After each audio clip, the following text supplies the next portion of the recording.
The World Health Organization says 12 years ago, India alone was responsible for almost 70% of all polio cases around the world. It calls India's success against polio one of the most significant achievements in public health. WHO officials say India's accomplishment proved the crippling disease can be eliminated in even the most challenging circumstances with a strong political commitment. The number of polio cases has decreased from an estimated 350,000 a year to 33, since the WHO launched its global eradication campaign in 1988.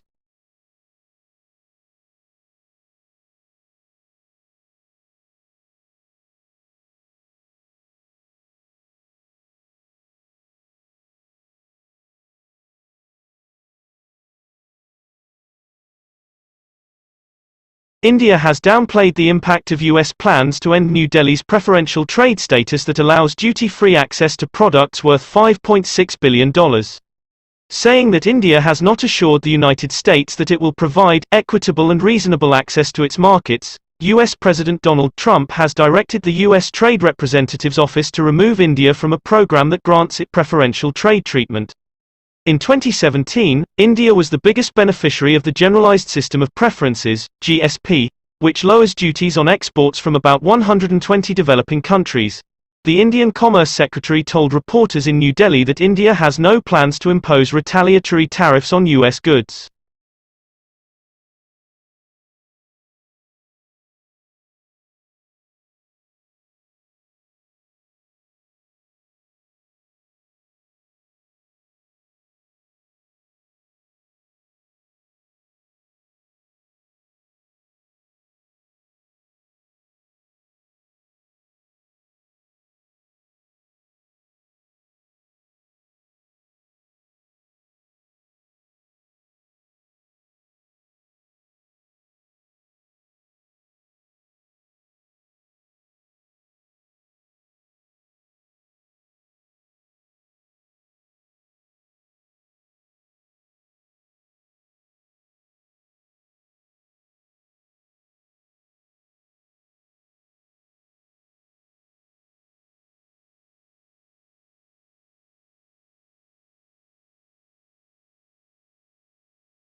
Life in the UK 2012 provides a unique overview of well-being in the UK today.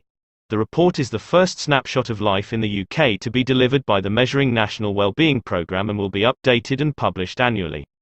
Well-being is discussed in terms of the economy, people and the environment. Information such as the unemployment rate or number of crimes against the person are presented alongside data on people's thoughts and feelings, for example, satisfaction with our jobs or leisure time and fear of crime. Together, a richer picture on how society is doing is provided.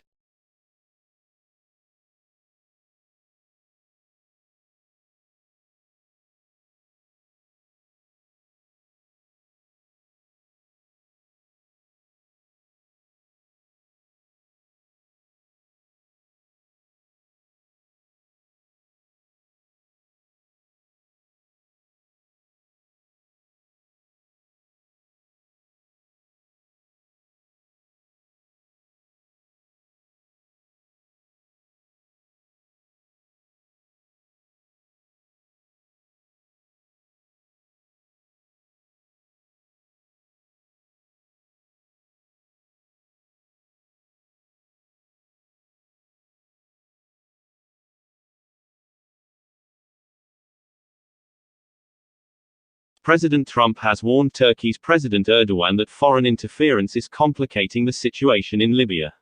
It comes after Turkey MPs approved a bill, allowing the military to be deployed to interfere in Libya's civil war in support of the UN-backed government in Tripoli. The United States is to ban a number of popular e-cigarette flavors to the rising use of vaping products among teenagers. However, menthol and tobacco flavors will be allowed to remain on the market and large refillable vaping devices are completely exempt from the ban.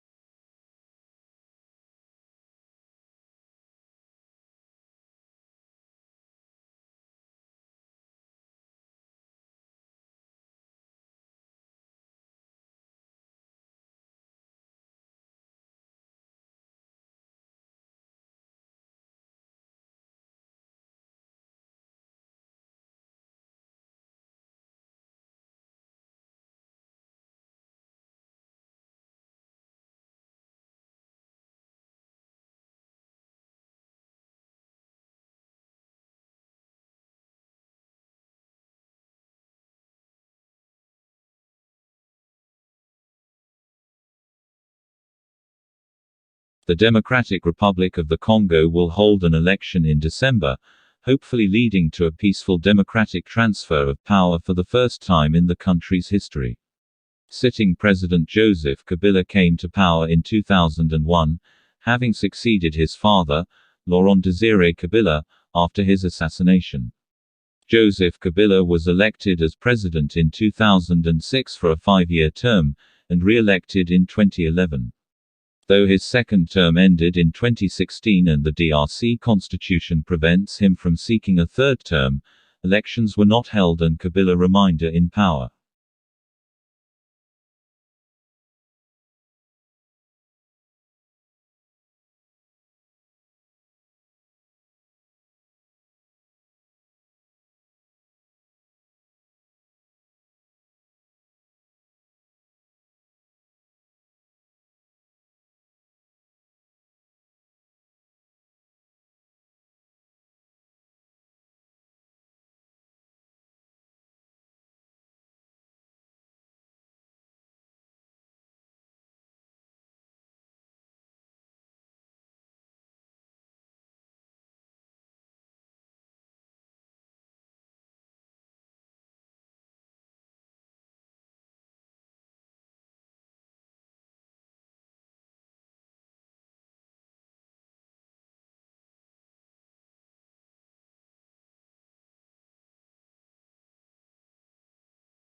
Might sound obvious that if you want to improve a robot's software, you should improve its software. Agram Gupta of Stanford University, however, begs to differ.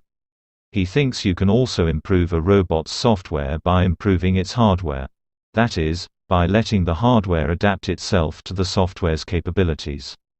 As they describe in Nature Communications, he and his colleagues have devised a way of testing this idea. In doing so, they have brought to robotics the principles of evolution by natural selection. They also cast the spotlight on an evolutionary idea that dates from the 1890s, but which has hitherto proved hard to demonstrate.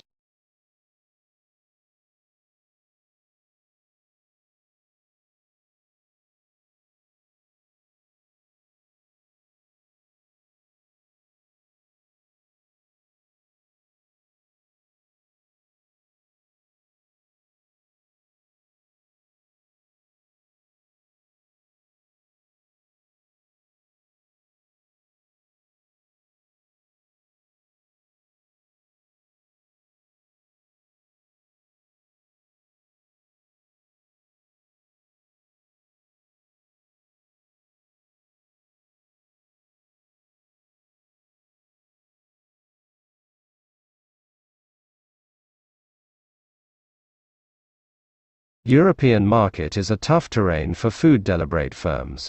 Delivery Hero has had a good traditional in the past couple of years. In August 2020 it ascended to the DAX, the stock market index of Germany's most unvaluable listed firms. It is present in 50 countries on 4 continents. Revenue for the third quarter was €1.8 billion, $2 billion, a jump of 89% compared with the same period in 2020. We grew 100% before Corona, 100% during Corona, and we will grow 100% after Corona, says Niklas Ostberg, the Berlin-based firm's Swedish chief executive. By number of orders, Delivery Hero is more than twice as big as DoorDash, its large American rival.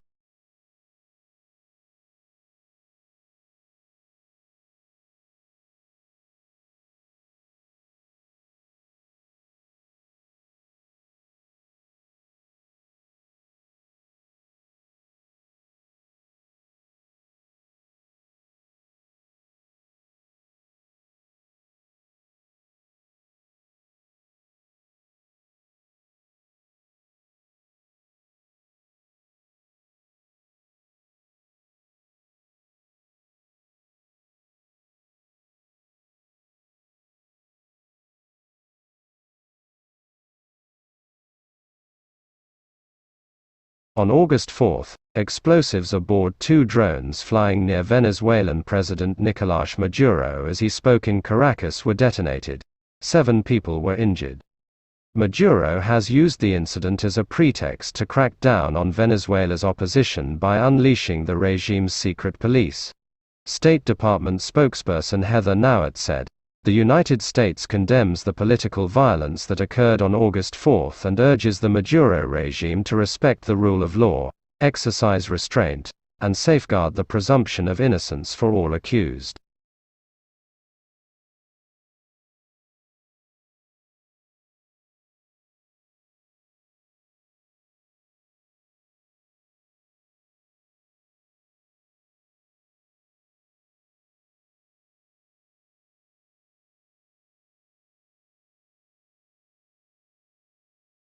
High staff churn is here to stay. Retention strategies require a rethink. In the not-so-distant past, bosses did not have to worry as much about their workforces. Newcomers could absorb the corporate culture osmotically. Workers' families were invisible, not constantly interrupting Zoom calls. Employees had a job, not a voice. Now firms have to be intentional. Management speak for thinking. About everything from the point of the office to how staff communicate with each other. Retention is the latest area to require attention. The spike in staff departures known as the Great Resignation is centered on America. A record 3% of the workforce there quit their jobs in September.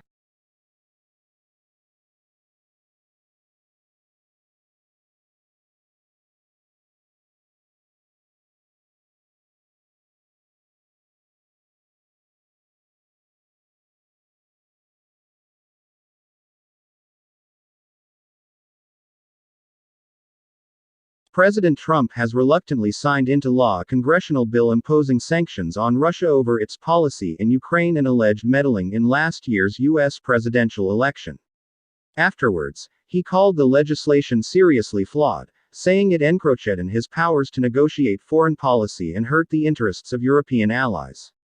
The company that provided the Venezuelan voting system for the controversial Constituent Assembly elections says the turnout figure was inflated by at least 1 million. The Speaker of the opposition-controlled National Assembly called on prosecutors to open a criminal investigation immediately.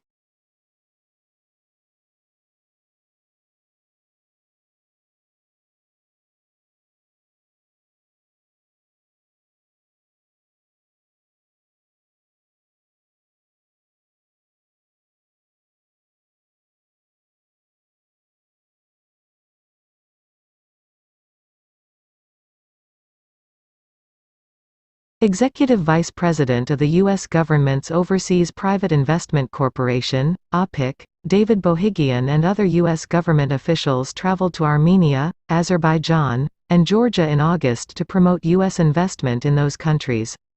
OPIC is the U.S. government's development finance institution. It mobilizes private capital to help address critical development challenges and in doing so, advances U.S. foreign policy and national security priorities. On August 14, the U.S. delegation met with Armenian Minister of Economic Development and Investments Artsvik Manasian.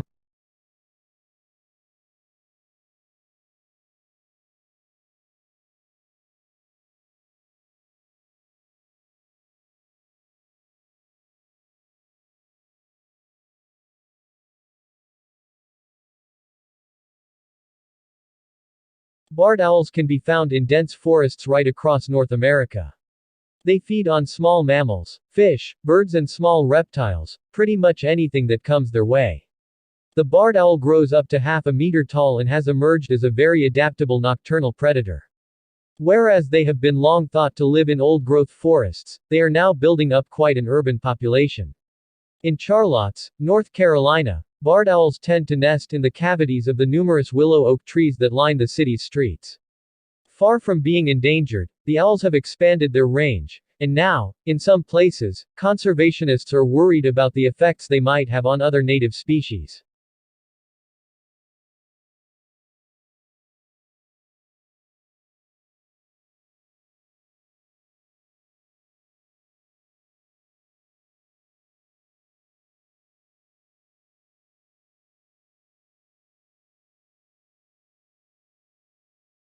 Almost everyone has heard of the London Stock Exchange, but relatively few know anything about the London Metal and Commodity Exchanges. Yet these markets have a greater influence on world economies because they set global prices for some of the essential raw materials for industry and food manufacture. The LME provides three basic services to the world's non-ferrous metal trade. First, it is a market where large or small quantities of metal of a guaranteed minimum standard can be bought and sold on specific trading days. Second, it acts as a barometer of world metal prices. And third, it is a hedging medium. That is, it can help traders get some protection from price fluctuations that occur for economic, political or financial reasons.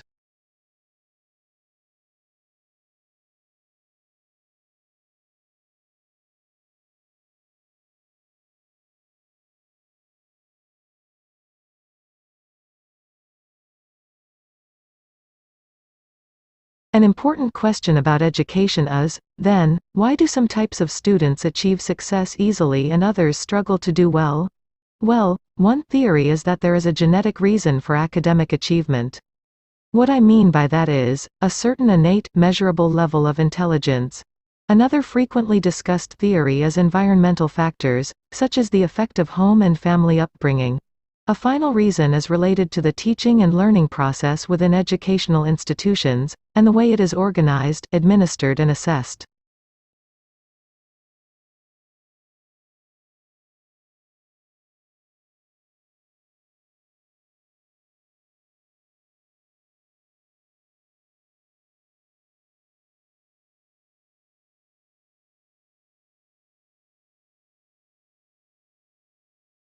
I'd recommend that you all try to get hold of English in the Southern Hemisphere by Nallon and Watts, as this provides an excellent overview for the topics that we're going to be covering in this module. It's really our primary text. It has particularly strong sections on the history of English in Australia and New Zealand, examining in some depth how the language has developed in these countries. The sections on phonology and on vocabulary will be invaluable when you're doing the written assignment, which I'm going to be telling you about in a moment once I've given you the details of a couple of other essential references.